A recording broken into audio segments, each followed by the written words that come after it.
KGF என்றாலே KGF மாவட்டத்தில் எல்லாருக்கும் என்ன தெரியும்? தங்கம், கோல்டு, இதுதான் எல்லாருக்கும் தெரியும். ஆனால் வேற எல்லாருக்கும் என்ன தெரியும்? கேஜிஎஃப்ல வேலை செய்யறாங்க, தங்கம் எடுத்துன்னு இருந்தாங்க, கோல்டு தான், இதுதான் தெரியும். சரி, இப்போ நின்றுச்சுன்ட்டு உங்களுக்கு தான் தெரியும். ஆனா கேஜிஎஃப்ல இருக்கிற ஜனங்களோட மனசு தங்கம் யாருக்கும் தெரியாது. அது எனக்கு தெரியும், கணேஷுக்கு தெரியும். அதனால தான் அந்த தங்கமான மனசுங்களுக்கு சேவை செய்ய தான் நான் வந்திருக்கிறேன். இப்போ என்ன இவர் வருஷம் வருஷம் அரிசி தராரு, எதனால தராரு అంటే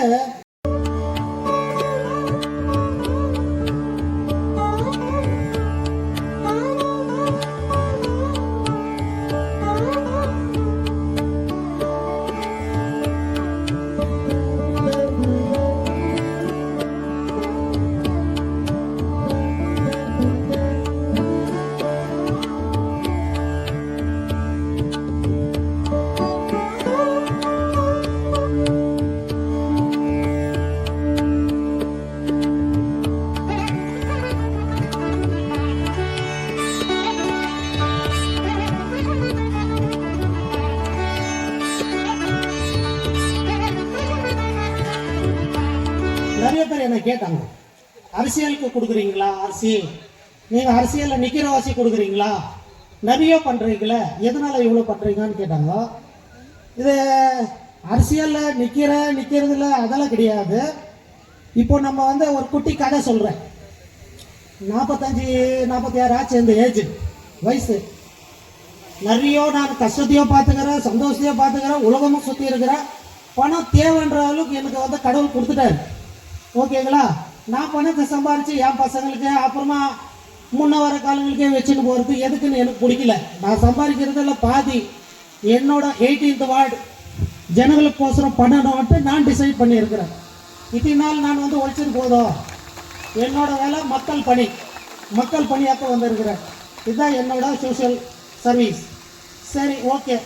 போன வாட்டி நான் வந்துட்டு அரிசி கொடுக்கும்போது கூட்டு எல்லாம் முடிச்ச பின்னாடி இப்போ வரைக்கும் எனக்கு கேஜிஎஃப்ல இருக்கிற அத்தனை வார்டில் எல்லா வார்டுலேருந்து கேட்குறாங்க, சார் நீங்கள் வெறும் ஃபோக்கஸ் வந்துட்டு 18th வார்டு ஒண்டி பண்ணுறீங்களே, எங்களுக்கு ஏன் பண்ணக்கூடாது வந்துட்டு நிறைய பேர் கேட்குறாங்க.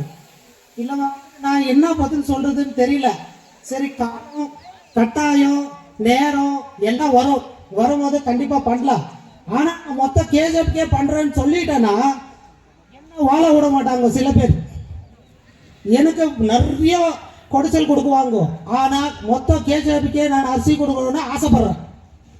இது நீங்கள் வந்து கடவுள்கிட்ட ட்ரை பண்ணணும், அவருக்கு சக்தி கொடுக்கணும், அவர் மொத்த கேஜிஎஃப்க்கு வந்து அரிசி கொடுக்கணும் வந்துட்டு நீங்கள்லாம் வந்து கடவுள்கிட்ட ப்ரேயர் பண்ண வேண்டி தான் என்னால் முடியும். ஓகேங்களா? ஆனால் எனக்கு ரொம்ப ஆசை இருக்குது. போன வருஷம் நான் அரிசி கொடுக்கும் போது எல்லாருக்குமே கொடுக்கணும். ஏன்னாக்கா நான் ஃபர்ஸ்ட் இங்கே கொடுத்துட்டேன். ஃபர்ஸ்ட் எனக்கு இந்த அரிசி பற்றி வந்து அவ்வளோ ஐடியா வரல. சரி, வேற ஏதோ பண்ணணும்னு தான் என்னோட ஐடியாவில் இருந்தது, மைண்டில் இருந்தது. திடீர்னு இந்த டிசிஎல் அவங்க அந்த நான் பர்மனெண்ட் அவங்களுக்கு அந்த ஸ்ட்ரைக் வந்துச்சு இல்லைங்களா? அந்த ஸ்ட்ரைக் வரும்போது அவங்களுக்கு அங்கே போய் எதுனா பண்ணலாம். நான் எது பண்ணாலும் அது வந்து அவ்வளோ பெரிய விஷயமா இருக்காது. பாவம், அவங்களுக்கு வந்து பர்மனெண்ட் ஆகணும், அதுதான் விஷயம். அது வந்து அந்த கடவுள் தான் பண்ணணும். எப்பவுமே என்னோட பெஸ்ட் விஷஸ் அவங்களுக்கு இருக்கும். விரைவில் ஆகும்ட்டு நானும் ட்ரை பண்ணிக்கிறேன் அவங்களுக்கு. ஸோ அந்த நேரத்தில் அரிசி கொடுக்கும்போது தான் எனக்கு வந்து நிறைய பேர் சொன்னாங்க, என்னப்பா ஒரு 120-130 வீட்டுக்கு கொடுத்துட்டு விட்டுட்டே, நாங்கள்லாம் சாப்பிடக்கூடாதா? கேட்கும் போது தான் எனக்கு இந்த ஐடியாவே வந்துச்சு, அரிசி கொடுக்கணும்ட்டு. போன வருஷம் நம்ம கொடுத்தோம். இந்த போன வருஷம் கொடுத்ததுக்கு அப்புறமா எனக்கு ஏகப்பட்ட ஃபோன் கால்ஸ், இதெல்லாம் நம்ம வந்து வெளிப்படையாக சொல்லி இருக்க முடியாது இப்போ இந்த சின்ன ப்ரோக்ராமில். ஆனால் கண்டிப்பாக என்னோட மனசில் ஆசை இருக்குது. நான் உண்மை சொல்கிறேன். மொத்தம் கேஜிஎஃப்கே வந்து அரிசி கொடுக்கணும்னு எனக்கு மனசில் ஆசை இருக்குது. ஆனால் வந்து அது என்னைக்கோ ஒரு நாள் கடவுள் கண்டிப்பாக நிறைவேற்றுவாருன்னு எனக்கு நம்பிக்கை இருக்குது. ஸோ அதனால் வந்துட்டு நீங்கள் தயவுசெய்து உங்களுக்கு மிஞ்சது எதோ கிடையாது. நான் நம்புறது வந்து கடவுளை உங்களை ஒண்டிதான். நீங்கள் கடவுள்கிட்ட ப்ரே பண்ணுங்க, விரைவில் நடக்கும், கொடுத்துடலாம்.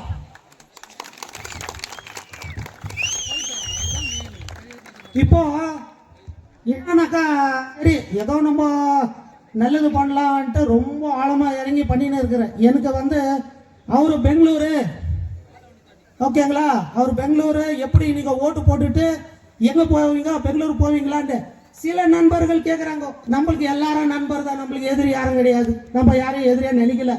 ஏன்னா நம்ம எதிரியா நினைக்கிறதுக்காக நம்ம பிஸ்னஸ் எல்லாம் விட்டுட்டுங்க வந்தோம். நம்மளோட வேலை மக்கள் பணி, மக்கள் வேலை செய்யறது. என்னோட ரூட் வந்து மக்கள் பணி, மக்களுக்கு சேவை பண்றது தான் என்னோட வேலை.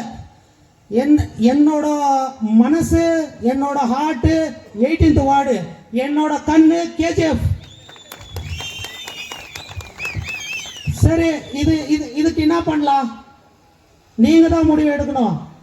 எங்க ஒய்ஃப் அடுத்து ஏப்ரல்லேருந்து இங்கே தான் இருக்குவாங்க, பெங்களூரில் இருக்க மாட்டாங்க. ஸ்கூல் இங்கே ஆல்ரெடி பேசிட்டே போட்டுட்டேன். 24 hours நீங்கள் எப்போ வேணால் வரலாம் என் வீட்டுக்கு, ஓகேங்களா? நானும் கண்டிப்பாக பெங்களூரு. எவ்வளோ நேரம் பெங்களூரு? 1 hour. நான் அங்கே பிஸ்னஸ் பண்ண தானே இப்படி நான் ஃபுல் மீல்ஸாக பண்ண முடியும். நான் லிமிட்டெட் மீல்ஸ் கிடையாது, ஃபுல் மீல்ஸ். அதனால தான் பிரியாணி ரைஸ் கொடுக்குறேன் நான், பிரியாணி மாதிரி கணேஷ். சரி, தயவுசெய்து எனக்கு ஒரு வாய்ப்பு கொடுங்க. பெங்களூர் வதந்திக்கு, இந்த கணேஷ் வதந்தி எல்லாம் யாருன்னா எதுன்னு சொன்னா காதலே வாங்க மாட்டான். சில பேர் இந்த காதில் வாங்கி இந்த காதில் விட்டுருவாங்க. நான் காதலே வாங்க மாட்டேன். ஏன்னா என் வேலை வந்து மக்கள் பணி, இதுதான் என் வேலை. நான் வேற யாரை பார்த்து கவலையும் பட மாட்டேன். எனக்கு என் வேலை என்ன இருக்குது அதான் பார்த்துட்டு போயினே இருக்குவேன் நான். சரி, இப்போ வந்து முக்கியமான விஷயத்துக்கு வர. தண்ணியை பற்றி நீங்கள் கவலையே படாதீங்க. உங்களுக்கு தண்ணி இல்லையா, நான் சொந்த டிராக்டர் வாங்கிட்டு என் மேலே நம்பிக்கை இருக்கத்தானே உங்களுக்கு, நான் தண்ணி கொடுக்குவேன்ற நம்பிக்கை உங்களுக்கு இருக்கத்தானே. தயவு செய்து நீங்கள் நம்புங்க. உங்களுக்கு தண்ணி இல்லைன்னா சொந்த டிராக்டர் 10 டிராக்டர் வாங்கி உங்களுக்கு நான் டெய்லி ஓட்டுறேன். தண்ணியை பற்றி கவலைப்படாதீங்க.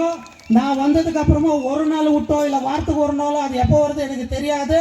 டெய்லி உங்கள் வீட்டில் தண்ணி இருக்கும். அது வந்து குழால வருதா இல்லை டிராக்டரில் வருதா தெரியாது, உங்கள் வீட்டில் தண்ணி இருக்கும். இதுக்கு கணேஷ் வாக்குறுதி. இதை நீங்கள் நம்பலாம். ஏன்னா தண்ணின்றது வந்து பேசிக். சரி, ஓகே, இது நீங்கள் ஓகே, அதை நீங்கள் எப்படி எடுத்துனீங்க எனக்கு தெரியாது. நான் நம்புறதே கடவுளை உங்களை ஒண்டி தான். இப்போ அதில் ஏதாவது குழா உடஞ்சிச்சு, அது உடஞ்சிச்சு, இதுனாக்கா நீங்கள் அதெல்லாம் கண்டுக்காதீங்க. குழா போச்சா, பைப் போச்சா, என்ன போச்சா, ஏது போச்சோ என்னோட பிரச்சனை அது. நீங்கள் நிம்மதியாக வீட்டில் இருங்க, வேலைக்கு போங்க, வேலைக்கு வாங்க, வீட்டுக்கு வாங்க, அவ்வளோதான். நானே சொந்த காசில் எல்லாமே பண்ணிக்கிறேன். நீங்கள் என்ன எதுனா கேள்வி கேட்குறதா இருந்தால் கூட கேட்கலாம். என்ன சார் நீங்கள் என்ன சார் பண்ண போகிறீங்க, எங்கள் 18th வார்டுக்கு ஜெயிச்சதுக்கு அப்புறமா என்ன பண்ண போகிறீங்கன்னு யாராவது உங்களுக்குள்ள ஏதாவது பிரச்சனை தான் தைரியமாக வந்து கேளுங்க. என்ன கேள்வி கேளுங்க, நான் உங்களுக்கு பதில் சொல்கிறேன். நான் உங்களை தப்பாக நினைக்க மாட்டேன். யாராவது கேட்குறதா இருந்தால் தயவுசெய்து இங்கேயே வரலாம், மேடைக்கு வரலாம். மேடைக்கு வர்றது உங்களுக்கு ஏதாவது பிரச்சனையாக இருந்தால் சொல்லுங்கள், நான் கைக்க வேண்டாம் அங்கேயே எடுத்துன்னு வந்து கொடுக்குறேன். நீங்கள் என்னை வந்து கேள்வி கேட்கலாம். என்ன சார் நீங்கள் ஜெயிச்சதுக்கு அப்புறமா இதெல்லாம் பேசிக் இல்லையா சார்? என்னோட பார்வையில் வந்து யார் ஜெயிச்சாலும் நான் தண்ணி தரேன், ஸ்ட்ரீட் லைட் போடுறேன், ரோடு பண்ணுறேன், காவா பண்ணுறேன், இதெல்லாம் சொல்லக்கூடாது. நான் எப்படி 3 வேளை சாப்பிட்றேனோ, காலையில் நாஸ்டா, மதியானம் லஞ்சு, சாயங்காலம் டின்னரு, அடிப்படை வசதி இது சொல்லக்கூடாது. நான் ஓட்டு வாங்கினதுக்கு அப்புறமா கண்டிப்பாக பண்ணியே ஆகணும். இதே சொல்லிக்கிற 5 வருஷமா காலத்தை ஓட்டி போடக்கூடாது. இதை பற்றியெல்லாம் வந்து யாரும் என்ன கேட்கக்கூடாது. இதெல்லாம் தானா பண்ணிடுவேன் நான். சரி, இதாச்சு. அடுத்தது என்ன பண்ண போறீங்க? அடுத்தது நீங்கள் ஸ்பெஷலாக எதுக்கு நீங்கள் இவ்வளோ பெரிய ஆள், நீங்கள் இந்த சின்ன இதுக்கு எம்சியா வந்துக்கிறீங்கன்னா சில பேர் கேட்கலாம். நீங்கள் கேட்க மாட்டீங்கன்னு நினைக்கிறேன், நானே சொல்லிடுறேன். எதுக்கு இதெல்லாம் வந்து அடிப்படை வசதியான பேசிக் நீட்ஸ். யார் ஜெயிச்சாலும் பண்ணணும். இது என் பார்வையில் வந்து அந்த 5 வருஷத்தை இஷ்டன்னு போகக்கூடாது. நீங்களும் பாவம் தங்கமான மனசு, உங்க கேட்டோன்னா ஓட்டு போட்டுருவீங்க. அதுக்கப்புறம் அவன் எப்போ ரோடு போடுறான், எப்போ லைட்டு கொடுக்குறான், ஸ்ட்ரீட் லைட் கொடுக்குறான், காவா பண்ணுறான்னு 5 வருஷம் நீங்கள் காத்துனே இருக்கணுமா? அதெல்லாம் இந்த கணேஷ் கிட்ட நடக்காது. நீங்கள் என்னை நம்பி போட்டிங்கன்னா அது தானாக நடந்துடும். நானும் சாப்பிட்றேன் இல்லை, அந்த 3 வேளை சாப்பாடு மாதிரி இந்த தொழிலை நான் எடுத்துக்கணும். அதுக்கப்புறமா யாருக்காவது உண்மையாலே அவங்களால முடியல, ரொம்ப கஷ்டம், வீடு ஒஞ்சிட்டு இருக்குதுனாக்கா வீடு கட்டி தரேன். ஏன்னா நான் ஆல்ரெடி வந்துட்டு எல்லா சந்தில் ரவுண்ட் வச்சுட்டேன்.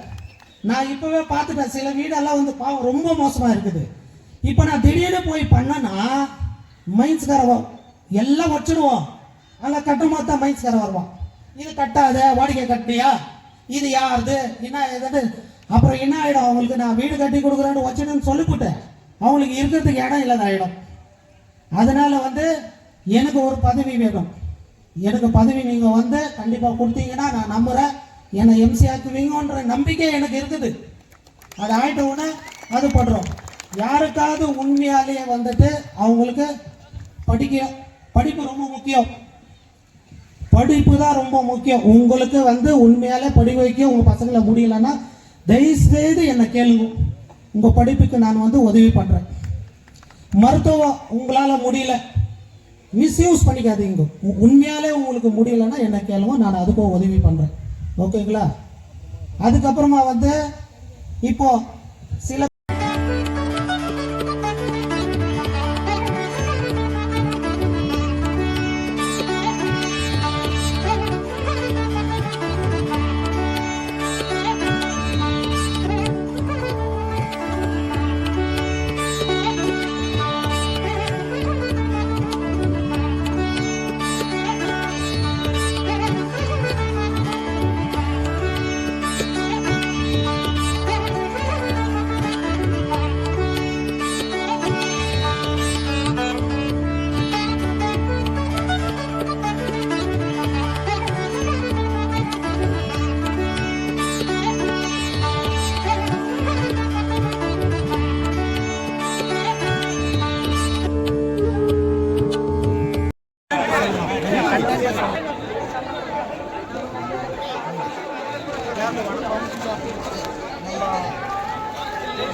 வார்டில் இன்றைக்கி வந்து இது 2வது வருஷம் இது நான் நியூ இயர் ட்ரிப்பு ஆசைப்படுறேன்.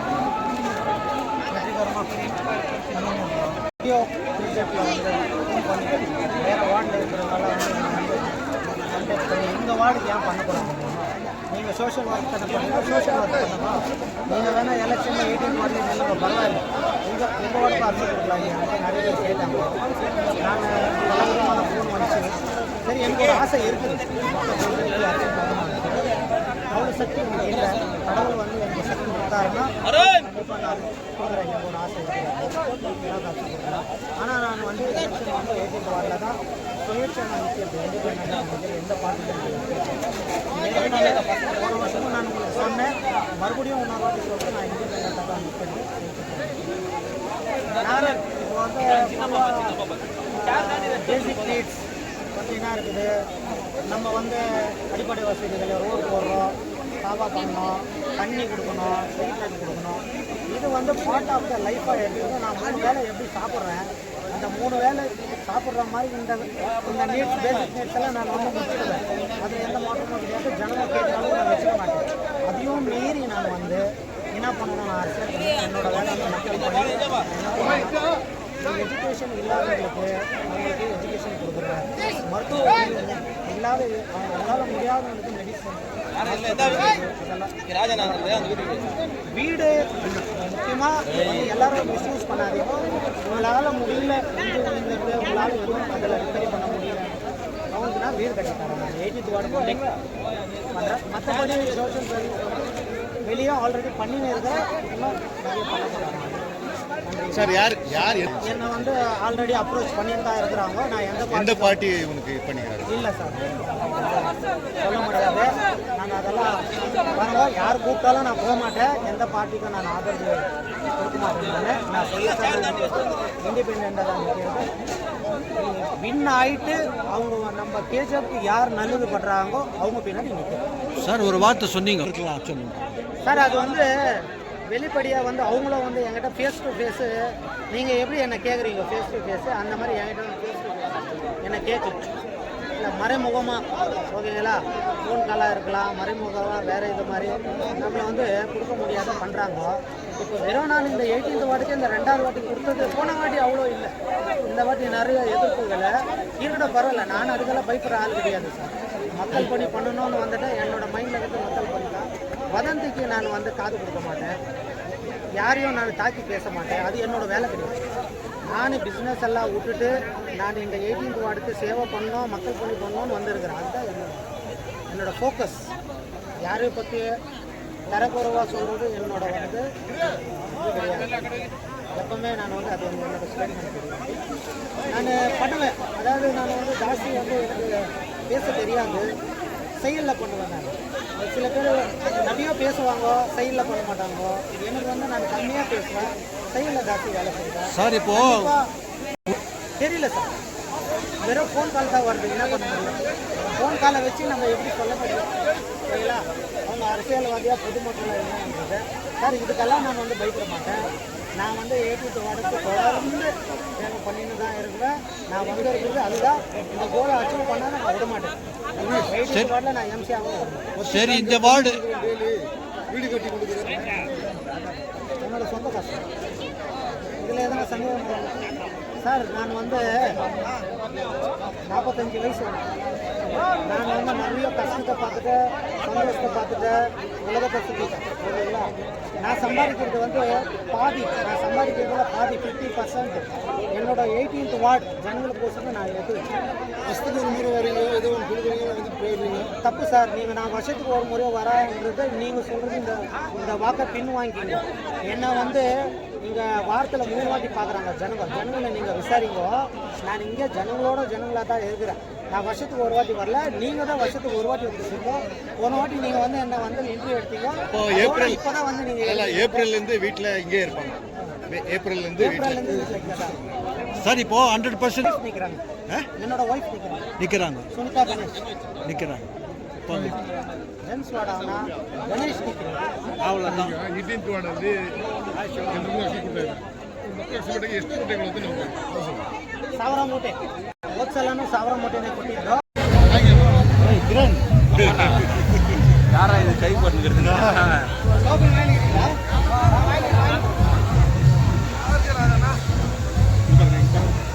ವೈಟ್